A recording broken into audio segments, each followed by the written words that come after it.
वारीचा घेतला पावलांनी आम्हा वाळवंटी तुझी सावली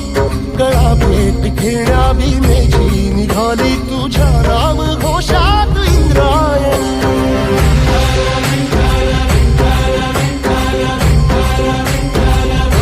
भिडे आसमंती ध्वजा वैष्णवांची उभी पंढरी आज नानावली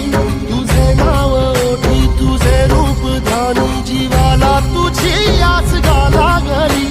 जरी बाप साऱ्या जगाचा परी